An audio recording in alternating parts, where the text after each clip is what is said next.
여기 당신 앉을 자리 없어. 저쪽 뒤에 가서 조용히 서 있든지 아니면 어디 가서 커피나 좀 타오든지. 오늘의 이야기는 한순간에 오만으로 모든 것을 잃게 된 한 군인이 자신의 과오를 목숨으로 씻어내기 위해 세상의 가장 위험한 곳으로 향해야 했던 처절한 속죄의 기록입니다. 영상을 시청하시면서 여러분의 소중한 의견을 댓글로 남겨주세요. 구독과 좋아요, 알림 설정은 사연 모음집이 더 좋은 콘텐츠를 만드는데 큰 힘이 됩니다. 차가운 새벽 공기가 강원도 인제군에 위치한 제3군단 사령부의 아스팔트 위로 묵직하게 내려앉았다. 어둠이 채 가시지 않은 거대한 연병장 너머로 설악의 험준한 산맥 능선이 희미한 먹물 자국처럼 번져 있었다. 군단 예하 부대들의 핵심 전력을 한눈에 파악하고 유사시 합동작전 능력을 극대화하기 위한 군단급 합동작전 회의가 열리는 날. 평소보다 훨씬 이른 시간부터 사령부의 공기는 미세한 화약 냄새가 섞인 듯한 긴장감으로 팽팽하게 당겨져 있었다. 각 사단과 여단을 대표하는 지휘관들과 핵심 참모 장교들이 속속 도착하기 시작했다. 그들이 신은 전투화가 내뿜는 절도 있는 소리가 고요한 복도를 울렸고 간간히 나누는 낮은 목소리의 대화는 중요한 날의 서막을 알리는 신호탄과도 같았다. 대기실로 지정된 넓은 공간에는 이미 수십 명의 장교들이 모여 있었다. 계급과 부대, 병과를 막론하고 한자리에 모인 이들은 서로 어색한 인사를 나누거나 3355 모여 다가올 회의에 대한 정보를 교환하며 초조하게 시간을 보내고 있었다. 야전에서 잔뼈가 굵은 군인들의 눈빛에는 보이지 않는 신경전이 흐르고 있었다. 이러한 긴장감과는 전혀 다른 분위기를 풍기는 인물이 있었다. 제21보병사단 예하 보병대대의 대대장 한동진 소령이었다. 그는 특유의 과장된 몸짓과 우렁찬 목소리로 대기실의 중심을 차지하고 있었다. 그의 주변에는 언제나처럼 그의 라인을 타려는 몇몇 후배 장교들이 파리떼처럼 둘러서 있었고 그는 그들을 상대로 자신의 무용담인지 허풍인지 모를 이야기를 늘어놓는 중이었다. 이번에 우리 대대가 군단 FTX에서 최우수 먹은 거 알지? 사단장님이 직접 내 손을 잡으시더니 한소령, 자네가 우리 사단의 미래야. 하시더군. 허허, 뭘 그 정도 가지고. 한동진은 전형적인 강자에게 약하고 약자에게 강한 인간이었다. 자신보다 계급이 높은 상급자 앞에서는 쓸개라도 빼줄 것처럼 굴다가도 부하들이나 계급이 낮은 장교들에게는 폭군처럼 군림하려 드는 그의 태도는 이미 부대 내에서 모르는 사람이 없을 정도였다. 특히 그는 자신보다 능력이 뛰어나거나 배경이 좋은 후배들을 병적으로 경계하고 어떻게든 흠집을 깎아내리려는 경향이 있었다. 그의 생존 방식은 철저히 정치적이었고 그의 충성심은 오직 자신의 진급만을 향해 있었다. 이번 작전 계획 말이야. 내가 어젯밤에 우리 연대장님 오정석 대령이랑 독대하면서 몇 가지 아이디어를 냈는데 연대장님께서 무릎을 탁 치시더라고. 한소령, 자네가 내 오른팔이야. 하시면서 말이야. 그의 목소리는 의도적으로 크게 울려 퍼져 대기실 안의 모든 사람에게 들릴 정도였다.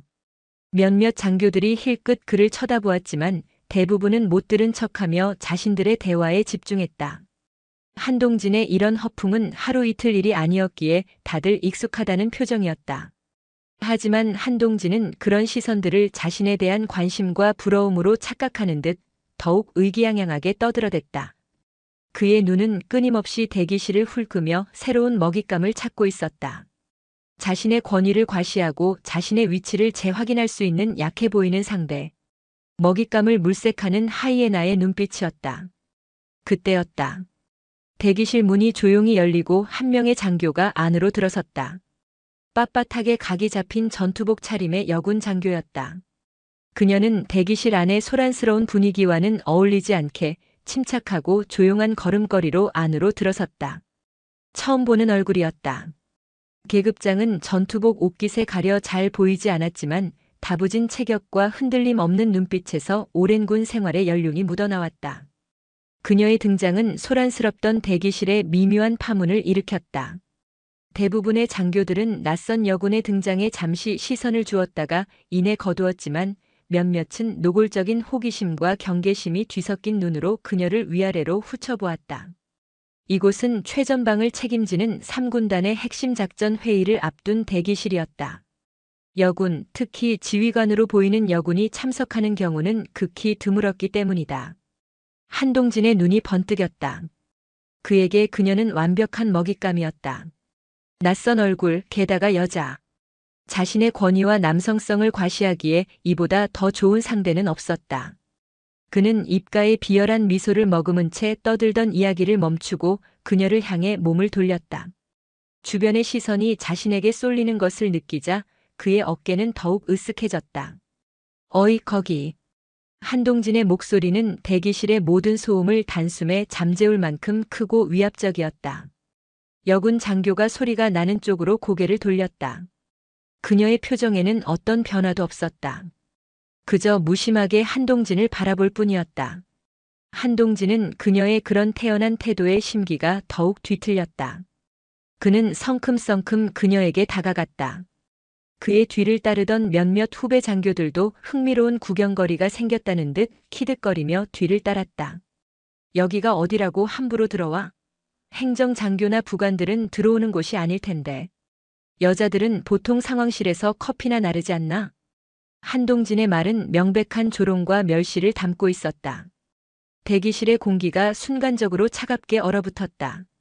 다른 장교들은 모두 불편한 기색을 감추지 못했다. 몇몇은 고개를 돌려 외면했고 일부는 어쩔 줄 모르겠다는 듯 헛기침을 하기도 했다. 하지만 누구 하나 선뜻 나서서 한동진을 제지하지는 못했다. 그의 뒤에 있는 연대장과 사단장의 그림자를 의식하지 않을 수 없었기 때문이다. 모두가 침묵하는 사이 한동진의 기세는 하늘을 찔렀다. 여기 당신 앉을 자리 없어. 저쪽 뒤에 가서 조용히 서 있든지 아니면 어디 가서 커피나 좀 타오든지. 남자들 중요한 이야기하는데 방해되지 말고. 그가 손가락으로 대기실 구석을 가리키며 말했다. 노골적인 비웃음과 함께 터져나온 그의 말에 주변에 있던 몇몇 장교들이 따라 웃었다. 여군 장교는 여전히 아무 말도 하지 않았다. 그녀는 그저 한동진을 조용히 응시할 뿐이었다. 그 깊이를 알 수 없는 침묵이 오히려 한동진을 더욱 초조하게 만들었다. 그는 자신의 말이 먹히지 않았다는 생각에 그리고 이 상황을 지켜보는 수많은 눈들 앞에서 자신의 권위가 서지 않았다는 생각에 분노가 치밀었다. 작전 지휘는 우리 같은 진짜 사내들이 머리 싸매고 하는 거야. 당신 같은 여군이 끼면 회의 분위기만 흐려져. 군대가 무슨 놀이터인 줄 아나? 알겠어? 한동진은 한 걸음 더 다가가 그녀의 얼굴 바로 앞에서 목소리를 높였다. 그의 입에서 풍기는 역한 커피 냄새가 여군 장교의 코끝을 스쳤다. 그럼에도 그녀는 미동조차 하지 않았다. 마치 거대한 바위처럼 밀려오는 파도를 묵묵히 받아내고 있는 듯 했다. 그녀의 그런 태도는 한동진의 오기를 더욱 부추겼다. 그는 이 자리에서 그녀를 완전히 굴복시켜 자신의 위용을 모두에게 과시하고 싶었다. 여군 장교는 더 이상 그를 상대하지 않겠다는 듯 조용히 몸을 돌려 비어있는 의자를 찾아 걸어갔다.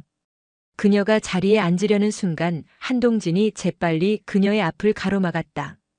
어딜 앉으려고 해? 내가 서 있으라고 했지. 그의 고함 소리에 대기실의 모든 이목이 다시 한번 집중되었다. 이제 상황은 돌이킬 수 없는 지경에 이르고 있었다. 몇몇 양식 있는 장교들은 인상을 찌푸리며 자리에서 일어날까 망설였지만 한동진의 광기 어린 눈빛에 차마 용기를 내지 못했다. 한동진은 완전히 이성을 잃은 듯 보였다. 이런 중요한 자리에는 말이야, 나라를 책임지는 남자 장군들이나 들어오는 게 맞는 거야. 자네 같은 여자는 깜냥도 안 되니 밖에서 대기하고 있으란 말이야. 순간 대기실 전체가 물을 끼얹은 듯 조용해졌다. 모든 소음이 멎고 오직 한동진의 거친 숨소리만이 공간을 채웠다. 장교들의 시선은 이제 한동진과 여군 장교 단 두 사람에게 못 박혀 있었다.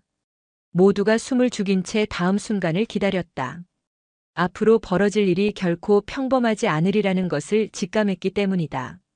그리고 그때 대기실의 육중한 문이 다시 한번 열렸다.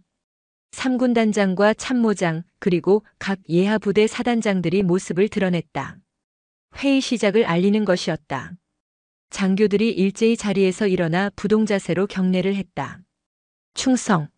한동진 역시 황급히 몸을 돌려 경례를 붙였다. 군단장이 대기실 안으로 들어서며 장교들을 둘러보았다. 그의 시선이 한 곳에 머물렀다. 한동진에게 가로막혀 서 있던 여군 장교였다. 군단장의 얼굴에 희미한 미소가 번졌다. 모두 자리에 앉게. 회의 시작 전에 새로 부임하신 분을 소개하지. 군단장의 말에 장교들은 조용히 자리에 앉았다. 한동진은 찝찝한 기분을 떨치지 못한 채 자신의 자리로 돌아갔다. 그는 여전히 분이 풀리지 않는다는 듯 여군 장교를 쏘아보며 콧방귀를 뀌었다. 군단장이 여군 장교를 향해 손짓하며 말했다. 이쪽으로 나오시죠. 여군 장교가 조용히 자리에서 일어나 앞으로 걸어나갔다. 그녀가 군단장 옆에 서자 모든 장교들의 시선이 다시 한번 그녀에게로 향했다. 그때까지도 대부분의 장교들은 그녀가 군단 직속 부대의 새로운 참모 정도로 생각하고 있었다. 하지만 다음 순간 군단장의 입에서 나온 말은 대기실 안의 모든 사람들을 충격과 경악 속에 몰아넣었다. 오늘부로 대한민국 육군 특수전사령부를 이끌어 가실 신임 특전사령관 천수경 중장이시다. 모두 뜨거운 박수로 환영해주게. 특전사령관.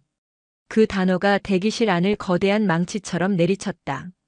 모두가 얼어붙었다. 한동진은 자신의 귀를 의심했다. 그는 믿을 수 없다는 표정으로 여군 장교를, 아니 신임 특전사령관을 쳐다보았다. 그녀의 어깨에 달려 있어야 할 그러나 전투복 옷깃에 가려져 보이지 않았던 세 개의 별. 중장 계급장이 그의 눈앞에서 아른거리는 듯 했다. 주변의 모든 소리가 멀어지고 오직 자신의 심장이 철렁 내려앉는 소리만이 귀가를 맴돌았다. 조금 전 자신이 내뱉었던 온갖 모욕적인 말들이 칼날이 되어 자신의 심장을 후벼 파기 시작했다. 여자가 작전 회의에 웬일이야? 커피나 좀 타와라. 자네 같은 여자는 밖에서 대기해. 대기실의 모든 장교들이 그녀를 향해 일제히 고개를 돌렸다. 그들의 시선 속에는 이제 더 이상 호기심이나 경계심이 아닌 경외와 공포 그리고 한동진을 향한 깊은 연민이 뒤섞여 있었다. 그 여군 장교, 아니 신임 특전사령관 천수경 중장은 미동도 없이 그 모든 시선을 받으며 조용히 서 있었다. 그리고 그녀의 차갑고 깊은 눈이 천천히 한동진 소령을 향했다. 한동진의 온몸에서 피가 빠져나가는 느낌이었다. 뇌가 활동을 정지하고 심장이 발끝으로 추락하는 듯한 감각.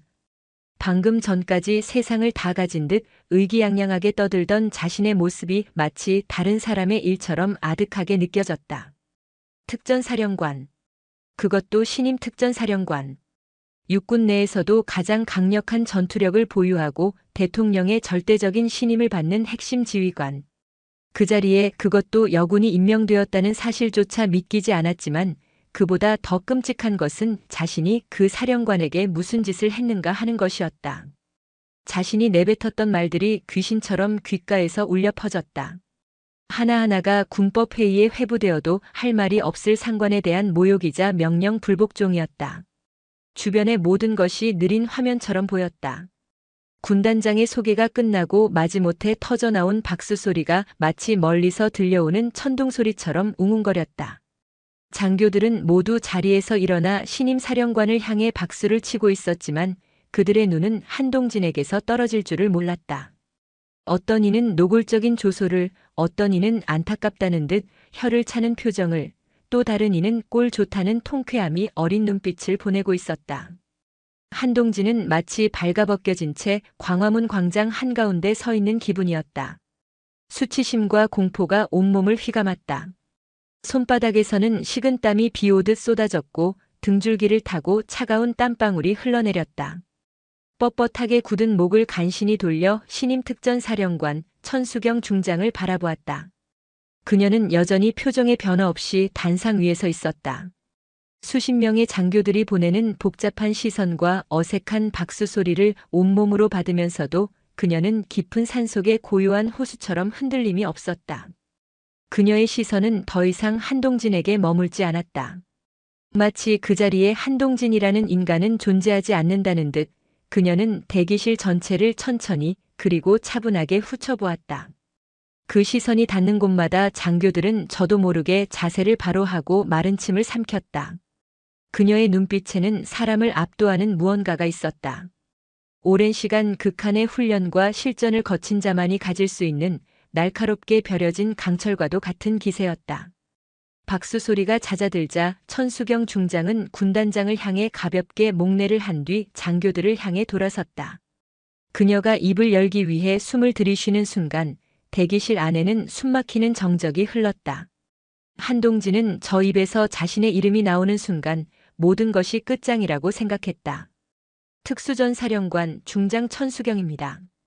그녀의 목소리는 낮고 차분했지만 이상하리만치 또렷하게 대기실 구석구석까지 울려 퍼졌다. 군더더기 없는 간결한 소개였다. 그녀는 길게 말하지 않았다. 그 한마디에 자신에 대한 모든 설명이 담겨 있다는 듯 그녀는 다시 한번 장교들을 둘러보았다.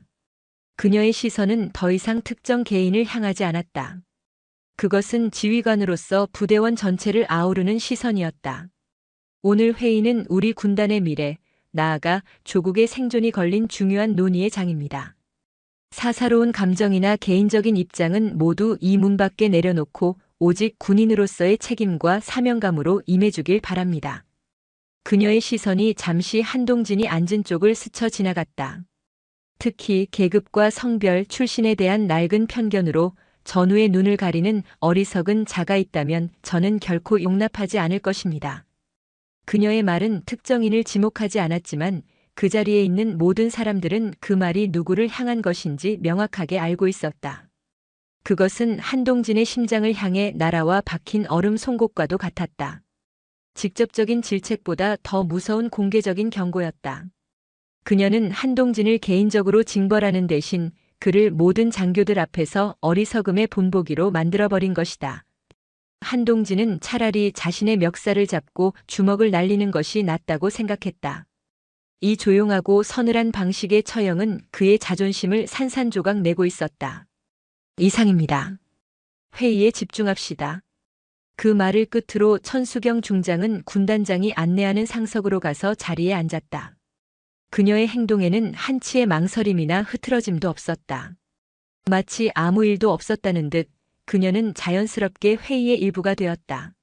하지만 대기실의 분위기는 완전히 달라져 있었다. 한동진이라는 존재는 이제 투명 인간이 된 듯 했다. 조금 전까지만 해도 그의 주변을 맴돌며 아첨하던 후배 장교들은 약속이나 한 듯 그에게서 멀찍이 떨어져 자리를 잡았다. 눈이라도 마주칠까봐 필사적으로 그를 외면했다. 이제 그는 숭배의 대상이 아닌 기피와 경멸의 대상이 되어 있었다. 한동진은 떨리는 손으로 턱을 매만졌다. 온몸의 근육이 경직되어 제대로 움직일 수조차 없었다. 머릿속에서는 수만 가지 생각이 폭풍처럼 휘몰아쳤다. 어떻게 해야 하는가? 지금 당장이라도 달려가 무릎 꿇고 용서를 빌어야 하는가? 아니면 이대로 회의가 끝나기만을 기다렸다가 조용히 사라져야 하는가? 하지만 어떤 선택지도 답이 될 수 없다는 것을 본능적으로 알 수 있었다. 이미 엎질러진 물이었다. 그는 신임 특전사령관의 취임 첫날을 최악으로 만들어버렸고 그것도 군단 내 모든 핵심 지휘관들이 보는 앞에서였다.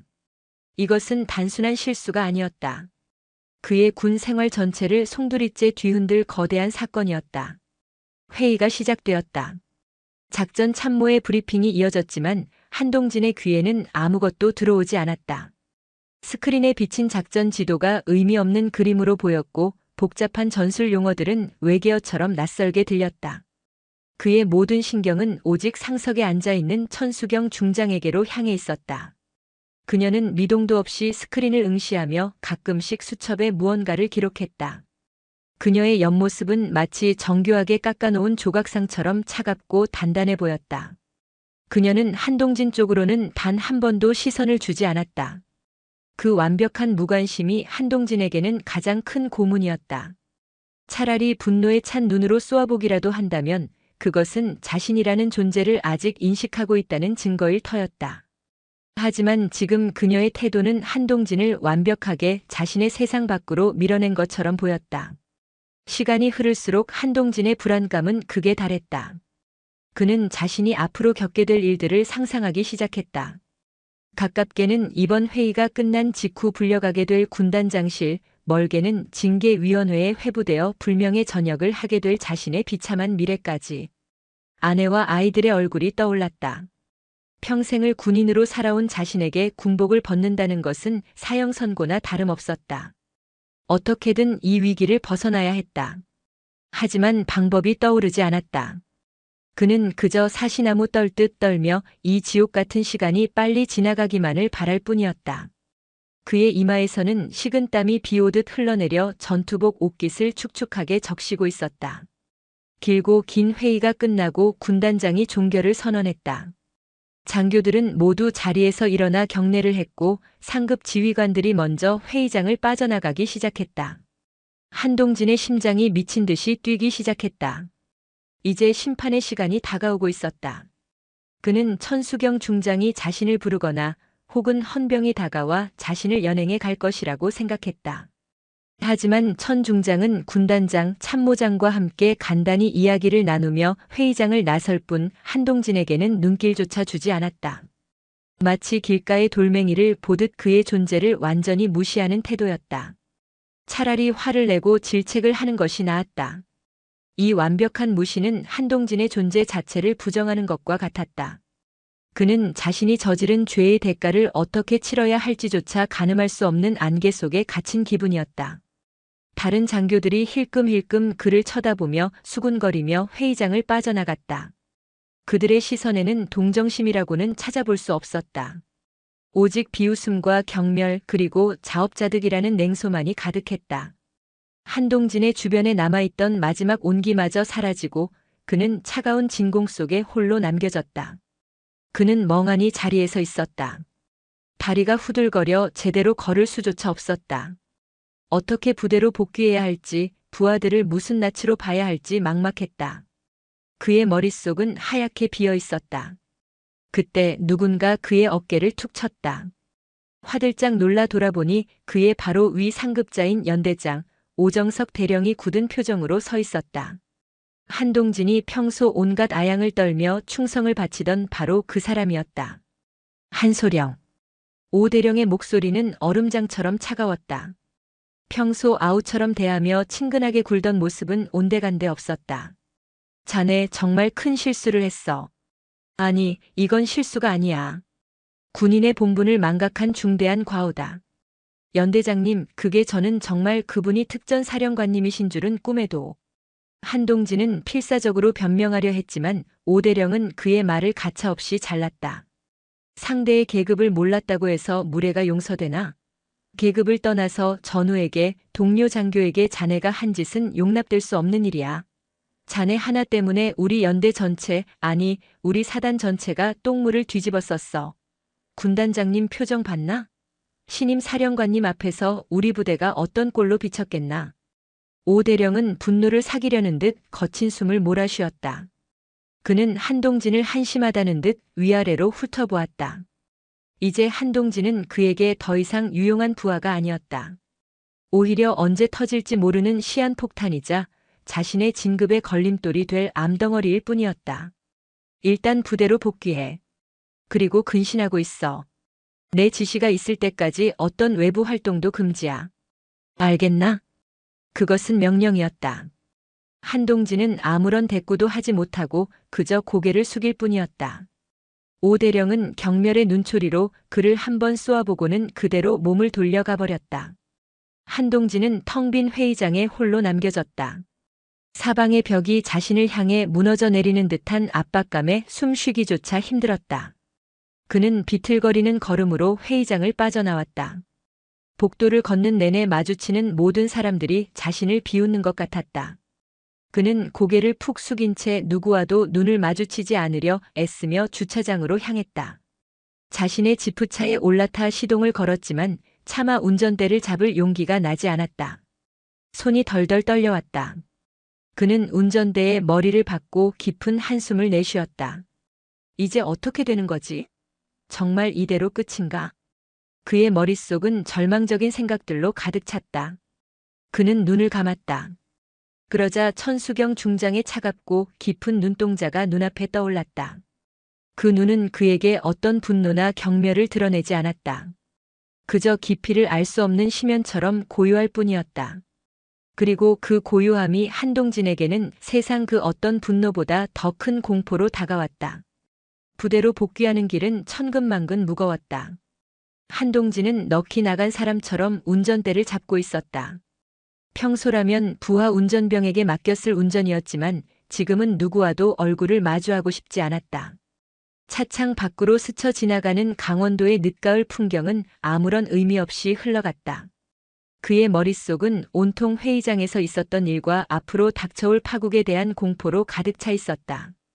연대장의 차가운 목소리, 동료들의 경멸 어린 시선, 그리고 무엇보다 천수경 중장의 그 무심하고도 깊은 눈빛이 망령처럼 그를 따라다녔다.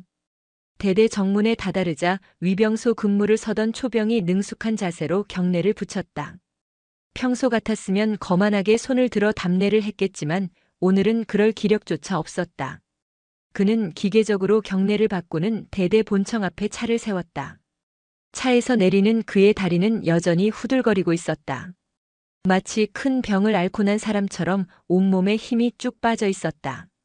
그가 본청 건물로 들어서자 복도에 있던 당직사관과 행정병들이 일제히 일어나 경례를 했다. 충성. 대대장님, 회의는 잘 다녀오셨습니까? 당직사관인 최중희가 평소처럼 씩씩하게 물었다. 하지만 한동진의 굳어있는 얼굴과 초점 없는 눈빛을 본 순간 그는 무언가 잘못되었음을 직감했다. 한동진은 아무런 대답 없이 자신의 집무실로 향했다. 그의 축 처진 어깨는 폐잔병의 그것과 같았다. 최중희와 행정병들은 어리둥절한 표정으로 서로를 쳐다볼 뿐이었다. 한동진은 집무실 문을 닫고 안에서 걸어 잠갔다. 그리고는 의자에 풀썩 주저앉았다. 집무실 안은 그가 아침에 나갈 때와 똑같았지만 모든 것이 낯설게 느껴졌다. 벽에 걸린 부대기, 책상 위의 결제 서류들, 가족사진 액자까지. 그가 지금까지 이뤄온 모든 것을 상징하는 이 공간이 이제는 곧 빼앗기게 될 신기루처럼 아득하게만 보였다. 그는 책상 위에 놓인 가족 사진을 집어들었다. 환하게 웃고 있는 아내와 두 아이의 얼굴이 보였다. 평소에는 거추장스럽게만 느껴졌던 가족의 존재가 이 순간에는 무너지는 자신을 지탱해줄 마지막 동아줄처럼 절실하게 느껴졌다. 내가 무너지면 이 사람들은 어떻게 되는 거지? 처음으로 가족에 대한 책임감이 그의 어깨를 무겁게 짓눌렀다. 그는 그동안 자신의 성공과 진급이 곧 가족의 행복이라고 믿어왔다. 그래서 앞만 보고 달려왔다. 때로는 비굴하게, 때로는 비열하게. 자신보다 강한 자에게는 머리를 조아리고 약한 자는 가차없이 짓밟으며 여기까지 왔다. 그것이 이 거친 군대 조직에서 살아남는 유일한 방법이라고 스스로를 합리화했다. 하지만 그 모든 것이 한순간의 오만과 어리석음으로 물거품이 될 위기에 처한 것이다. 그는 자리에서 일어나 창가로 다가갔다. 창밖으로 연병장에서 훈련에 매진하고 있는 대대원들의 모습이 보였다. 땀 흘리며 고된 훈련을 묵묵히 견뎌내는 젊은 병사들. 그는 저들을 지휘하는 대대장이었다. 하지만 지금 그는 저들을 이끌 자격이 있는가? 스스로에게 묻는 질문에 그는 아무런 대답도 할 수 없었다. 오히려 자신이 저들보다 더 나약하고 비겁한 존재라는 생각에 깊은 자괴감이 밀려왔다. 시간이 얼마나 흘렀을까? 집무실 문을 조심스럽게 노크하는 소리가 들렸다. 대대장님, 작전과장입니다. 들어가도 되겠습니까? 작전과장인 김대위의 목소리였다. 한동진은 잠시 망설이다가 이내 마음을 다잡고 문을 열어주라고 말했다. 이제 와서 숨는다고 해결될 문제는 아니었다. 그는 다시 자리에 앉아 최대한 태연한 척 서류를 뒤적였다. 김대위가 조심스럽게 안으로 들어왔다. 그의 얼굴에는 걱정과 호기심이 뒤섞인 복잡한 표정이 어려 있었다. 그는 한동진의 눈치를 살피며 보고 서류를 내밀었다. 오후 훈련 계획 보고드립니다. 그래. 거기 둬. 한동진은 서류를 건성으로 받으며 말했다. 평소 같았으면 사소한 오탈자 하나까지 찾아내 호통을 쳤을 그였지만 오늘은 그럴 정신이 없었다. 김대위는 보고를 마쳤음에도 자리에서 떠나지 않고 머뭇거렸다. 저 대대장님, 혹시 무슨 일 있으셨습니까? 소문은 발보다 빨랐다. 한동진이 채 부대에 복귀하기도 전에 군단 회의에서 있었던 일은 이미 아름아름 퍼져나가고 있었을 터였다. 특히 정보의 밝은 작전 과장이 모를 리가 없었다. 한동진은 김대위의 얼굴을 쳐다보았다. 그의 눈에는 자신을 걱정하는 기색이 역력했다. 그 순간 한동진은 와르르 무너져 내리는 감정을 느꼈다. 그는 더 이상 강한 척, 괜찮은 척 할 수가 없었다. 김대위나 이제 끝난 것 같아. 한동진의 입에서 나온 말은 그 자신도 놀랄 만큼 나약하고 절망적인 목소리였다. 김대위는 당황한 표정을 지었다. 그는 잠시 우물쭈물하다가 이내 조심스럽게 입을 열었다. 소문은 들었습니다. 신임 특전사령관님께 큰 실수를 하셨다고 하지만 너무 상심하지 마십시오. 어떻게든 해결할 방법이 있지 않겠습니까? 해결할 방법? 없어. 방법 같은 건 이제 없어. 내가 무슨 짓을 했는지 자네는 몰라. 나는 돌이킬 수 없는 강을 건넜어. 한동진은 두 손으로 얼굴을 감쌌다. 그의 어깨가 가늘게 떨리고 있었다. 김대위는 그런 그의 모습을 안타깝게 바라보았다. 한동진이 평소 부하들에게 가혹하고 권위적인 지휘관이었던 것은 사실이다. 하지만 그는 동시에 자신의 부하들을 끔찍이 아끼는 면도 있었다. 훈련 중 부상을 당한 병사가 있으면 자신의 차로 직접 병원에 데려다 주기도 했고, 가정 형편이 어려운 부하가 있으면 남몰래 돈을 쥐어주기도 했다. 그의 이런 이중적인 모습 때문에 부하들은 그를 미워하면서도 동시에 연민을 느끼곤 했다. 대대장님 힘내십시오. 저희가 있지 않습니까? 무슨 일이 있어도 저희는 대대장님을 따를 겁니다. 김대위의 위로에 한동진은 고개를 들었다. 그의 눈시울이 붉게 충혈되어 있었다. 그는 평생을 강한 척하며 살아왔다. 약한 모습을 보이는 것은 곧 패배라고 생각했다. 하지만 지금 그는 부하 앞에서 자신의 가장 나약한 모습을 보이고 있었다. 그리고 이상하게도 그 순간 그는 아주 작은 위안을 느꼈다. 하지만 위안도 잠시, 그의 머릿속은 다시 복잡한 생각들로 채워졌다. 이대로 주저앉아 있을 수만은 없었다. 어떻게든 살 길을 찾아야 했다. 그는 자신을 도와줄 사람들을 떠올리기 시작했다. 연대장은 이미 자신에게 등을 돌렸다. 사단장? 사단장 역시 이런 상황에서 위험을 감수하고 자신을 감싸주려 하지 않을 것이다. 그렇다면 그는 육군 본부에 있는 자신의 동기와 선배들을 떠올렸다. 그들에게 연락해서 도움을 청해야 하는가? 하지만 이번 상대는 보통 인물이 아니었다. 신임 특전사령관. 대통령의 신임이 두텁지 않고서는 오를 수 없는 자리다. 그런 인물을 상대로 자신의 인맥이 과연 통할까? 밤이 깊어졌다. 한동진은 퇴근도 하지 못한 채 집무실 소파에 누워 뜬 눈으로 밤을 새웠다. 천장에 매달린 형광등 불빛이 그의 불안한 마음처럼 깜빡거렸다. 그는 수없이 많은 시나리오를 머릿속에 그렸다. 최악의 상황은 불명예 전역. 최선은 한직으로 좌천되어 군 생활을 연명하는 것. 그 어떤 것도 그가 원하는 미래는 아니었다. 그는 담배를 입에 물었다. 씁쓸한 연기가 폐부 깊숙이 파고들었다. 창밖은 짙은 어둠에 잠겨 있었다. 마치 자신의 미래처럼 한치 앞도 보이지 않는 캄캄한 어둠이었다. 그는 그 어둠 속에서 자신이 저지른 과오의 무게를 온몸으로 느끼며 길고 긴 밤을 홀로 견뎌내야 했다. 다음 날 아침 한동진은 뜬 눈으로 밤을 새운 탓에 핏발이 선 눈으로 집무실을 나섰다. 어젯밤의 절망감은 밤새 그의 정신을 갉아먹어 이제는 불안과 초조함만이 남아있었다. 그는 어떻게든 상황을 수습해야 한다는 강박관념에 사로잡혔다. 이대로 가만히 앉아서 징계의 칼날이 날아오기만을 기다릴 수는 없었다. 그는 자신이 가진 모든 인맥과 수단을 동원해 이 위기를 타개하기로 결심했다.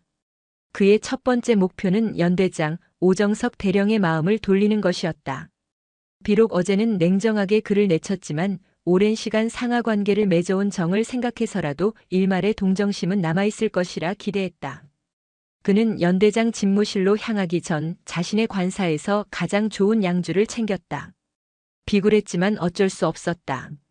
지금 그에게는 자존심보다 생존이 더 중요했다. 연대장 집무실 앞에서 그는 몇 번이나 심호흡을 했다. 문을 두드리는 손이 미세하게 떨렸다. 안에서 들어오라는 허락이 떨어지자 그는 최대한 공손한 자세로 문을 열고 안으로 들어섰다. 오정석 대령은 책상에 앉아 서류를 보고 있다가 한동진을 발견하고는 미간을 찌푸렸다. 누구 마음대로 여길 들어와? 내가 근신하고 있으라고 했을 텐데. 연대장님 정말 죄송합니다.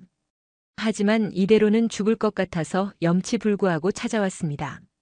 한동진은 준비해온 양주를 책상 위에 조심스럽게 올려놓았다. 오 대령은 양주병을 한번 쳐다보고는 경멸 어린 시선으로 한동진을 쏘아보았다. 지금 이걸 뇌물이라고 가져온 건가? 한소령, 자네 아직도 정신 못 차렸군. 상황 파악이 그렇게 안 돼? 연대장님, 제발 한 번만 살려주십시오. 제가 다 잘못했습니다. 평생 연대장님 은혜 잊지 않고 개처럼 충성하겠습니다. 한동진은 거의 무릎이라도 꿇을 기세로 애원했다. 그의 비참한 모습에 오 대령의 표정이 순간 흔들리는 듯 했다. 하지만 그것도 잠시, 그는 이내 냉정한 표정으로 고개를 저었다. 늦었어. 이미 엎질러진 물이야. 어젯밤에 군단장님께 직접 불려갔다 왔네. 자네 일 때문에. 군단장님께서 노발대발하시더군. 우리 사단, 우리 연대 기강이 이따위냐고. 신임 사령관님께 얼굴을 들 수가 없다고. 오 대령의 말에 한동진의 얼굴이 새하얗게 질렸다. 일이 자신이 생각했던 것보다 훨씬 더 심각하게 돌아가고 있었다. 군단장님께서 자네를 직접 징계위원회에 회부하라고 지시하셨네. 나도 어쩔 도리가 없어. 내가 자네 감싸다가는 내 목까지 날아갈 판이야. 그러니 이쯤에서 포기하게. 그게 자네나 나나 우리 부대 전체를 위해 좋은 일이야. 오 대령은 자리에서 일어나 창가로 걸어가 등을 돌렸다. 더 이상 할 말이 없다는 뜻이었다. 한동진은 망연자실한 표정으로 그 자리에 서 있었다. 마지막 희망의 끈이라고 생각했던 연대장에게서조차 철저히 버림받은 것이다. 그는 더 이상 아무 말도 하지 못하고 쿵쾅거리는 심장을 부여잡은 채 연대장실을 빠져나왔다.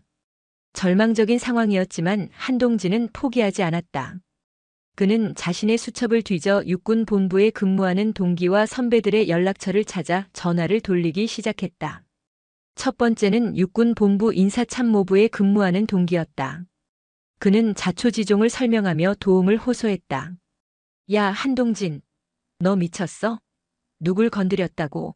천수경 장군님을? 아이고, 이 친구야. 자네 군 생활 끝내고 싶어서 환장했구나. 수화기 너머로 들려오는 동기의 목소리는 다급하고 경악에 차 있었다. 그분이 어떤 분인 줄 알아? 육사 출신도 아니고 여군이라는 편견 속에서 오직 자기 실력 하나만으로 그 자리까지 올라간 입지전적인 인물이야. 전방 야전 지휘관 시절부터 전설적인 일화가 한두 개가 아니라고. 게다가 이번 정부 실세들이 가장 신이 많은 군내 인물 중 한 명이라는 소문이 파다해. 그런 분을 상대로 자네가 쯧쯧.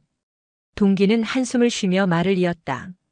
미안하지만 이번 일은 내가 도와줄 수 있는 레벨이 아니야. 괜히 나까지 엮였다가는 내 모가지도 무사하지 못할 거야. 자네도 그냥 깨끗하게 받아들여. 그게 최선이야.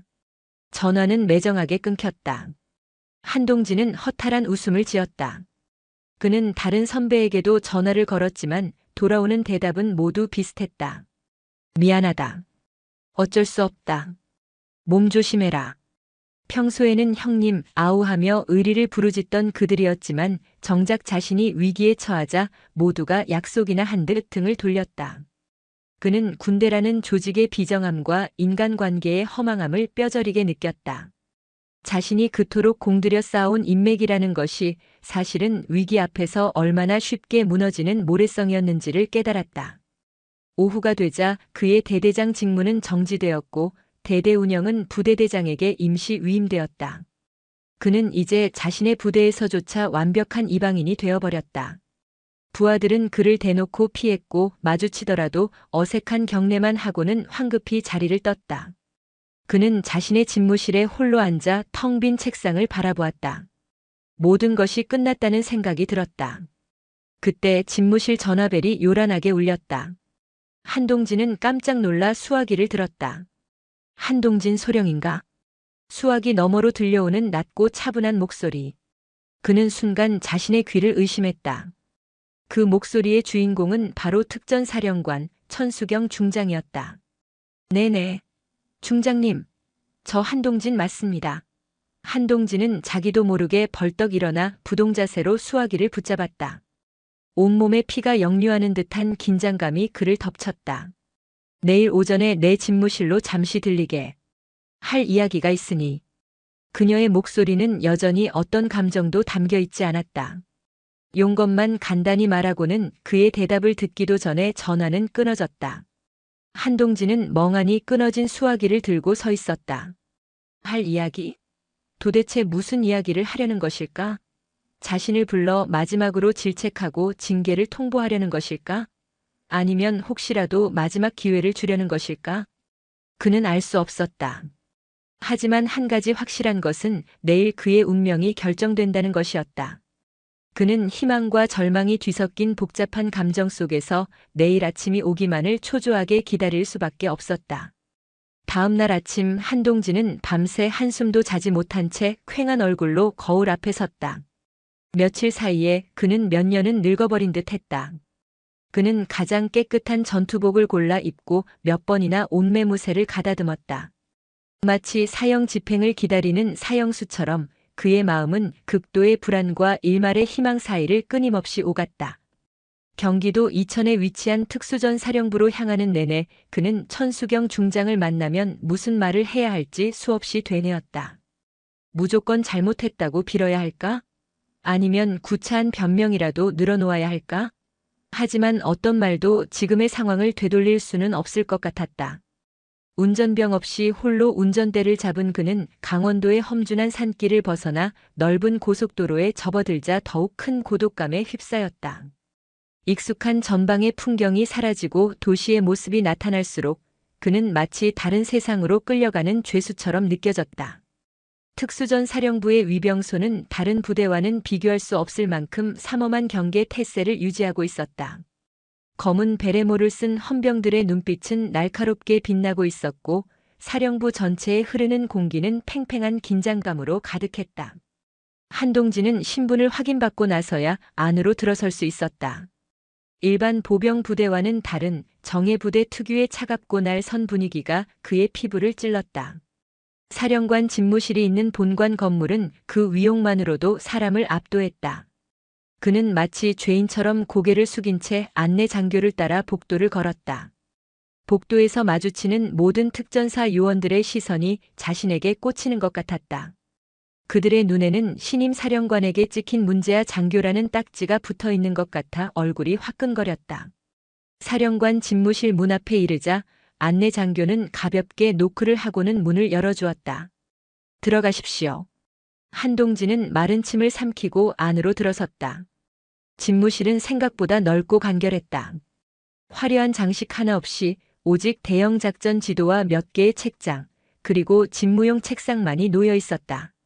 한쪽 벽면을 가득 채운 한반도 전술 지도에는 군사분계선을 따라 붉은색과 푸른색의 표시들이 빽빽하게 들어차 있었다. 천수경 중장은 창가에 서서 팔짱을 낀 채 바깥 풍경을 내다보고 있었다. 그녀의 뒷모습은 여전히 바위처럼 단단하고 흔들림 없어 보였다. 한동진이 들어서는 소리에 그녀가 천천히 몸을 돌렸다. 전투복이 아닌 간편한 근무복 차림이었지만 그녀에게서 뿜어져 나오는 위압감은 여전했다. 그녀는 말없이 한동진을 위아래로 훑어보았다. 그 시선에 담긴 의미를 파악할 수 없어 한동진은 더욱더 몸이 굳어졌다. 한동진 소령. 네, 중장님. 한동진은 허리를 90도로 꺾어 경례를 붙였다. 자리에 앉게. 그녀는 책상 맞은편에 있는 의자를 턱으로 가리켰다. 한동진은 조심스럽게 의자에 걸터 앉았다. 그는 감히 그녀의 얼굴을 제대로 쳐다보지 못하고 고개를 숙였다. 천수경 중장은 자신의 자리에 앉아 잠시 동안 서류를 뒤적였다. 그 짧은 침묵의 시간이 한동진에게는 영원처럼 길게 느껴졌다. 한동진 소령, 자네의 인사기록 카드를 받네. 그녀가 드디어 입을 열었다. 한동진의 심장이 철렁 내려앉았다. 평판이 그다지 좋지는 않더군. 상급자에게는 유능하지만 부하들에게는 가혹하다. 전형적인 출세지향적인 군인. 틀렸나?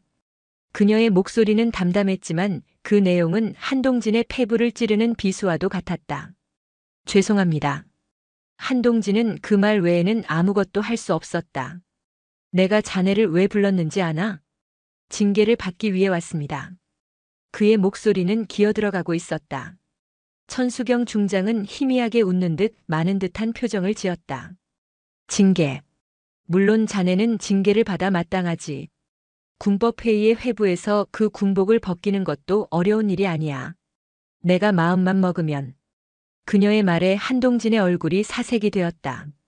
그는 의자에서 일어나 무릎이라도 꿇고 싶은 심정이었다. 하지만 나는 자네에게 징계를 내리기 위해 부른 것이 아니야. 네? 그럼 한동진은 이해할 수 없다는 표정으로 고개를 들었다. 천수경 중장은 몸을 앞으로 숙이며 그의 눈을 똑바로 쳐다보았다. 그녀의 눈빛은 그 어느 때보다 진지하고 강렬했다. 나는 자네에게 기회를 주려고 하네. 기회 말씀이십니까? 그래, 기회.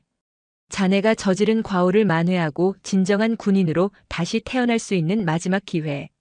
그녀는 자리에서 일어나 벽에 걸린 대형 지도로 다가갔다. 지도에는 복잡한 등고선과 함께 붉은색으로 표시된 특정 지역이 있었다. 그곳은 적과의 대치 상황이 가장 첨예한 최전방, 강원도 철원 북방 DMZ 내의 한 구역이었다. 이곳에 최근 적의 새로운 움직임이 포착됐네.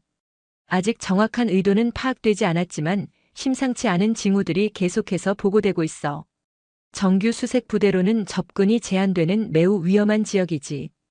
그녀는 손가락으로 붉은 지역의 한 지점을 가리켰다.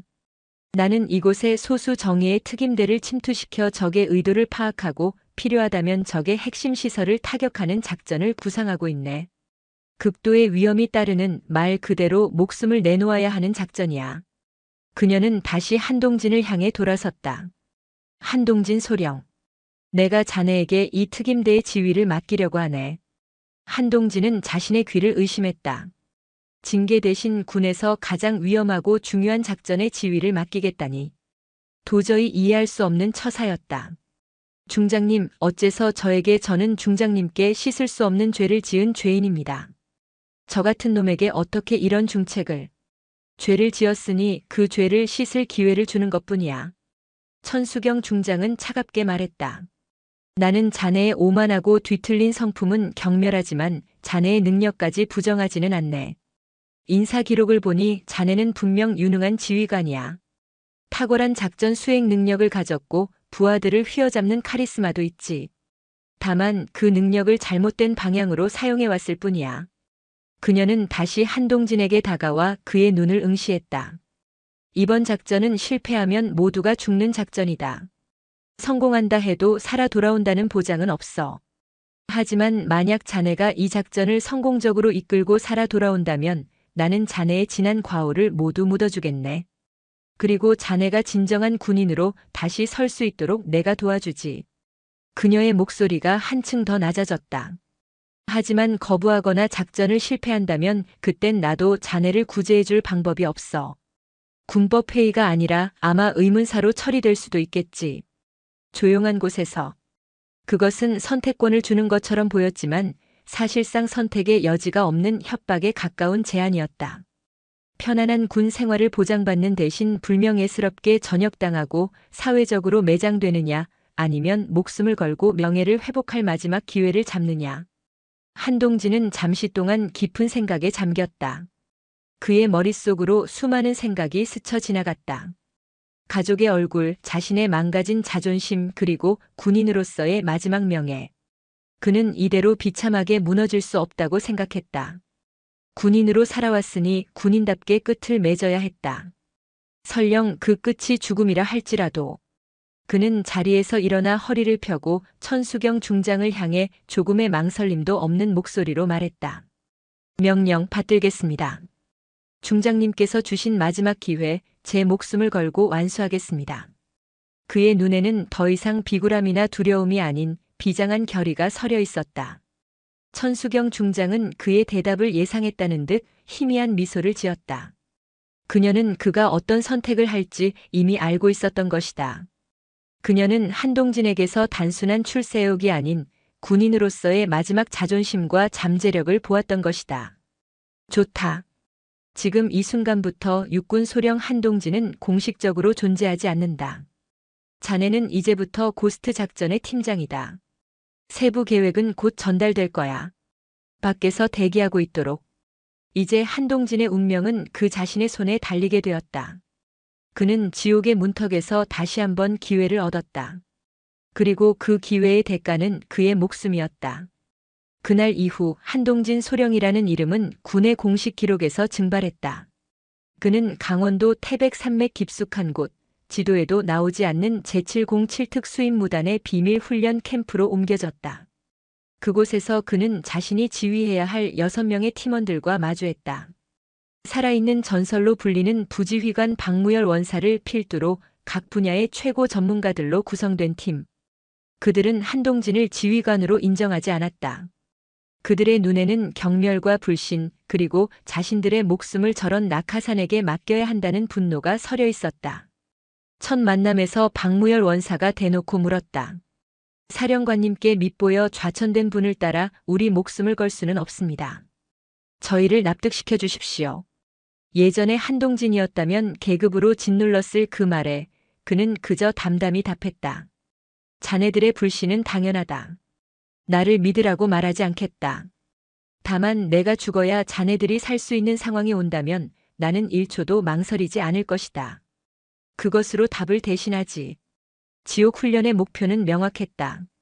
한동진이라는 껍데기를 부수고 그 안에 군인으로서의 본질이 남아있는지 확인하는 과정이었다. 훈련은 그의 육체를 극한으로 몰아붙였다. 완전 군장으로 끝없이 이어지는 산악구보에서 그는 번번이 대열에서 낙오했다. 숨이 턱까지 차오르고 다리 근육이 비명을 질렀다. 팀원들은 그런 그를 경멸하며 지나쳤다. 박무열 원사는 쓰러진 그의 곁에 멈춰서서 차갑게 말했다. 책상머리에서 펜대만 굴리던 장교의 체력은 거기까지입니까? 저희는 갑니다. 한동진은 피맛이 나는 침을 뱉고 비틀거리며 다시 일어섰다. 분노도 변명도 없었다. 그는 그저 묵묵히 그러나 필사적으로 그들의 뒤를 쫓았다. 밤이 되면 그의 몸은 멍과 상처로 만신창이가 되었지만 그는 신음 한 번 내지 않고 다음 날 훈련을 준비했다. 그의 변화를 처음 감지한 것은 박무열 원사였다. 혹한기 수중 침투 훈련 중 차가운 계곡물에 다리에 쥐가 난 막내 팀원을 한동진이 부축하고 나선 것이었다. 자신의 몸도 가누기 힘든 상황이었지만 그는 막내의 군장까지 어깨에 둘러매고 얼음장 같은 물속을 헤쳐나갔다. 그날 밤 박 원사는 홀로 전투화를 닦는 한동진에게 다가와 물통을 건넸다.